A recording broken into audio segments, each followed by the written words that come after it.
নমস্কার, কেমন আছেন সবাই আমার দিদিরা এবং বোনেরা? আশা করছি আপনারা সবাই খুব ভালো আছেন। রূপকথার নতুন একটি ব্লগে আপনাদেরকে অনেক স্বাগত জানাই। আজকে আমি মামাম একসাথে ঘুম থেকে উঠেছি, জানেন তো।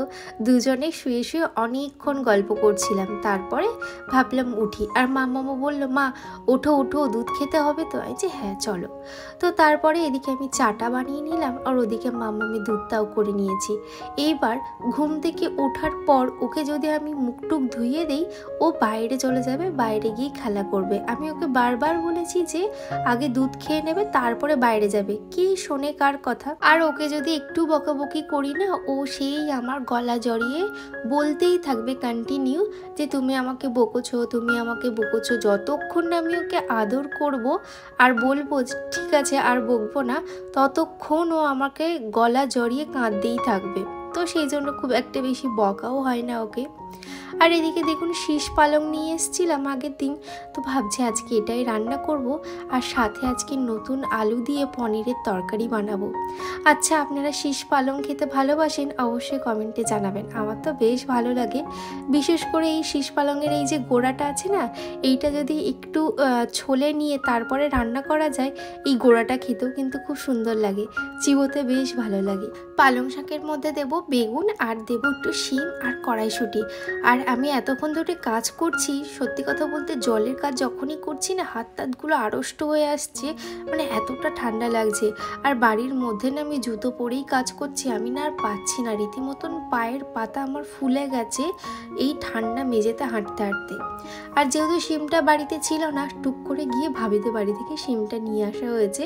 এই যে একটা সুবিধা, জানেন তো, পাশে যেহেতু ভাবিদের বাড়ি, আমাদের টুকটাক যখনই আমাদের সবজি ফুরিয়ে যায়, ভাবিদের বাড়ি থেকে নিয়ে আসি। আর ক্ষেতের সবজি তো টাটকা টাটকা তুলে খেতেও বেশ ভালো লাগে। তো এদিকে শিমটা ছাড়িয়ে নিচ্ছি। আগের দিন আমাকে অনেকেই কমেন্ট করেছিলেন যে দিদি পিরিয়ডস অবস্থায় পুজো দিতে নেই। তো আমি পিরিয়ডস অবস্থায় পুজো কখনোই দিই না, তবে আমি পিরিয়ডস টাইমে কি প্যাড ইউজ করি সেটাই আপনাদের সাথে শেয়ার করেছিলাম। মিঠু দিদিভাই আমাকে কমেন্ট করেছে, রূপকথা আজকের ব্লগটা খুব সুন্দর হয়েছে গো, ভালো থেকো। তোমাকে মেসেজ করেছিলাম যে তুমি কিভাবে ভিডিও করো একটু শেয়ার করো। সত্যি কথা বলতে আমার কাছে যেহেতু একটাই ফোন, আমি কিভাবে ভিডিও শুট করি এবং কিভাবে এডিটিং করি না, আমার কাছে যদি আরেকটা ফোন থাকতো আমি প্র্যাকটিক্যালি আপনাদের সাথে শেয়ার করতে পারতাম, এতে আপনাদেরও বুঝতে অনেকটা সুবিধা হতো। ভাতটা হতে আরেকটু বাকি আছে, ভাবছি ভাতটা নামিয়ে রেখে তারপরে যাবো ঘরে। বিছানাপত্র কিছুই এখনো তোলা হয়নি, জাস্ট আমি ঘুম থেকে ওঠার পর ঘরদর ঝাড় দেওয়ার পরে বাসি কাজ সেরে আমি আগে রান্নার কাজে চলে এসেছি। তা না হলে না মামামের খেতে অনেকটা লেট হয়ে যায়। তো আজকে করবো পালং শাক, যেটা বললাম, করবো পনিরের তরকারি। পনিরটা আনতে গিয়েছে, ভাতটা নামিয়ে রেখে তারপরে ঘরের কাজগুলো করবো। এদিকে ভাতটা নামিয়ে রেখে তারপরেই যাব ঘরের কাজে। ঘরের এখনো কিছুই করা হয়নি। আপনারা অনেকে আমাকে জিজ্ঞাসা করেন যে দিদি ভাই আপনি যে নাইটিগুলো ওগুলো কোথা থেকে কেনেন, অফলাইন নাকি অনলাইন? অনলাইন হলে অবশ্যই লিঙ্কটা শেয়ার করবেন। আমি কোনো নাইটি কিন্তু অনলাইন থেকে কিনি না, আমি আমাদের বসিরহাট থেকেই সমস্ত নাইটি কিনি। আর কিছু কিছু নাইটি আমার বানানো আছে, তো সেক্ষেত্রে আমি লিঙ্ক আপনাদের সাথে শেয়ার করতে পারছি না। তো থ্যাংক ইউ এতটা ভালোবাসা দেওয়ার জন্য। কে বলেছি মাম্মাম তুমি একা একা জামাটা পরো। আপনারা দেখুন মাম্মাম কিভাবে জামা পরেছে। এই দেখুন চেনটা সামনের দিকে, মাম্মাম পিছন ঘুরে যাও, পিছন ঘুরে যাও। আর এই পিছন সামনেটা পিছনের দিকে। খুব সুন্দর হয়েছে জামা পরা, খুব সুন্দর হয়েছে। একটা দিদিভাই আমাকে ইনস্টাগ্রামে মেসেজ করেছে যে রূপকথা তোমাকে একটা কথা বলি শোনো, তুমি অডিয়েন্সকে কেন মিথ্যে কথা বলো? ওটা তো তোমার ভাড়া বাড়ি, তুমি তাহলে কেন বলো যে ওটা তোমার নিজের বাড়ি? তো দিদিভাই তোমাকে একটা কথা বলি যে এটা সত্যিই আমার নিজের বাড়ি, আমার শ্বশুর মশাইয়ের বাড়ি। তো আমি আমার নিজের শ্বশুর বাড়িতে থেকেই সংসার করছি, এটা কোনো ভাড়া বাড়ি নয়। আপনার হয়তো কোনো রকম ভুল হচ্ছে, তো এটা আমার সত্যি শ্বশুর বাড়ি। আর মিঠু দিদিভাই যেটা আমাকে জিজ্ঞাসা করেছিলেন যে দিদি তুমি কিভাবে ভিডিও বানাও, তো দেখো আমি সচরাচর ট্রাইপডে ফোন রাখি এবং আমি যখন ব্লগ করি না আমার ট্রাইপডে অটোমেটিক ফোন লাগানোই থাকে। তো আমি যখন যে কাজটা করি সেই কাজের উপরে আমি ফোকাস রেখে কিন্তু ক্যামেরাটা অন করি, দেন ভিডিও শ্যুট করি। তবে আপনারা অনেকেই বলেছেন, অনেকেই মানে আপনারা হয়তো বলতে বলতে ফেল হয়ে গেছেন যে কিভাবে করেন সেটা প্র্যাকটিক্যালি দেখানোর জন্য। তো আমি অন্য একটা ফোন দিয়ে আমি অবশ্যই দেখাবো যে আমি কিভাবে ভিডিও বানাই, কিভাবে ট্রাইপডে ফোনটা সেট করি, কিভাবে আমি আমার যে কাজ তার উপরে ফোকাস রেখে আমি শ্যুট করি। এই নিয়ে একটা ডেডিকেটেড ভিডিও আপনাদের সাথে অবশ্যই বানাবো। আর এদিকে দেখুন পনির নিয়ে এসছে, তো পনিরটা না দোকান থেকে পিস করেই নিয়ে এসছে। আর ওই কাকুটা বেশ সাইজের পিস করে দেয়, কোনোটা ছোট কোনোটা বড় হবে না, একদম একই সাইজের হবে। তো এদিকে পনিরটা ভাজা হয়ে গেছে। আর সবসময় পনির ভেজে যদি এরকম একটু নুন জলে দেওয়া হয় না, তাহলে পনিরের ভিতরে না নুন জলটা ঢুকে অনেকটা সফট হয়ে যায়। আর আজকে যেহেতু সমস্তটাই নিরামিষ রান্না হচ্ছে, সেই জন্য পনিরটাও নিরামিষ করে করছি। আর অল্প তেলে রান্না করার একটা সুবিধা হচ্ছে, তুমি যদি সমস্ত সবজি সিদ্ধ করে নাও তাহলে কিন্তু খুব অল্প তেলে আপনার রান্না হয়ে যায়। আর এই যে নুন জলটা ছিল সেটা দিয়ে আলুটাকে কষিয়ে নিয়ে পনিরটাও দিয়ে দিলাম। পূজা দাস দিদিভাই আমাকে কমেন্ট করেছে, তুমি যেদিন ইকো পার্কে গেছিলে এবং তুমি যে ব্যাগটা নিয়েছিলে ওটা কোথা থেকে নিয়েছো, দাম কত প্লিজ বলো নেক্সট ভিডিওতে। তো অবশ্যই বলবো, ওটা হচ্ছে আমি সিলেদার্স থেকে নিয়েছিলাম এবং দাম নিয়েছিল 1200 টাকা মতন। আপনারা সিলেদার্সে গেলে ওই ধরনের ব্যাগ কিন্তু পেয়ে যাবেন। এবং সিলেদার্স থেকে যেদিন আমি ওই ব্যাগটা কিনেছিলাম, তো সেই ভিডিওর লিঙ্কটা কিন্তু আমি ডেসক্রিপশানে দিয়ে দিচ্ছি, আপনি পারলে একবার দেখে নেবেন।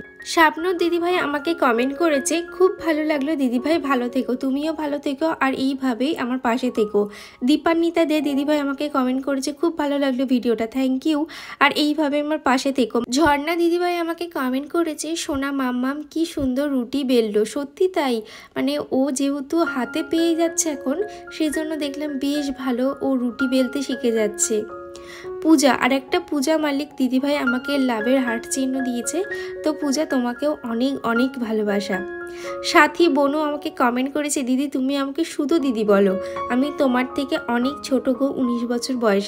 তো থ্যাংক ইউ বনু, এবার থেকে বনু বলেই ডাকবো। নিচের ঘরের সমস্ত কাজকর্ম করে এখন ওপরে চলে আসলাম। আর এখানে আগার স্পিন মপটা দিয়ে সমস্ত ঘর বাড়ি এখন মুছে নেব।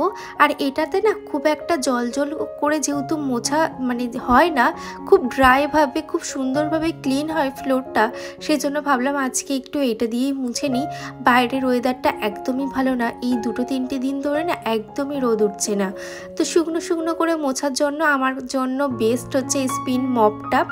আপনারা যদি পারচেস করতে চান অ্যামাজন থেকে ইজিলি পারচেস করতে পারেন, লিঙ্ক আমার ডিসক্রিপশনে দেওয়া আছে। জানেন তো সকালবেলা টপ ভাঙার আওয়াজে কিন্তু আমার ঘুমটা ভেঙেছে। হনুমান এসে কি অবস্থা করেছে একটু আপনাদের সাথে শেয়ার করি। এই দেখুন হনুমান এসে সকালবেলা এই টপটাকে ভেঙেছে, এখান থেকে যেতে গিয়েছে আর ওই টপটা ভেঙেছে। আমার গোলাপ গাছের সমস্ত মাথাগুলো খেয়েছে, এমনকি একটা কুড়িও ছিল। তো পিঙ্ক মানে অরেঞ্জ যে গোলাপ ফুল গাছটা, তো সেটাও পুরো একদম শেষ করেছে। জানি না এই হনুমানের উৎপাত থেকে আমি কবে রেহাই পাবো। আর এখন স্নান করে ঠাকুরের পুজোটা দেব। আর এখানে দেখুন বেশ কিছু ফুল কিন্তু নিয়ে আসা হয়েছে মাঠ থেকে। আর এই যে আমার রাধা মাধবের মুখটা দেখলে না ভীষণ ভালো লাগে, মন থেকে একটা আলাদা শান্তি পাই রাধা মাধবের মুখটা দেখলে। আর এই যে পিড়াটা অনেক দিন পর বার করে এখানটাতে রাখলাম। বন্ধুরা মাম্মাম চুল বেঁধেছে, দাঁড়াও দাঁড়াও, এদিকে ফেরো, আমার দিকে ফেরো, দেখো চুলটা দেখো, এই যে চুল বেঁধে, মুখটা দেখি, একটু হাই করে দাও। হাই ডিম, তোমার হাতে মারতে পারি ডিম, তাদের খাড়া দুটো শিং, তোরা খুঁটি খুঁটি, তারা হাট্টি মা টিম টিম, বলো হাট্টি মা টিম টিম। টাটা করে দাও, টাটা করে দাও, টাটা, এদিকে ফিরে টাটা করে দাও। টাটা, হাতটা ওইভাবে না, হাতটা এরকম ভাবে নাড়ো, টাটা। আপনারা অনেকেই আমার শ্বশুর মশাইকে দেখতে চেয়েছেন, তো অবশ্যই ভিডিও লাস্টে আপনাদের সাথে শেয়ার করে দিলাম। আজকের মতন তাহলে এত দূরই, দেখা হচ্ছে নেক্সট ব্লগে, টাটা।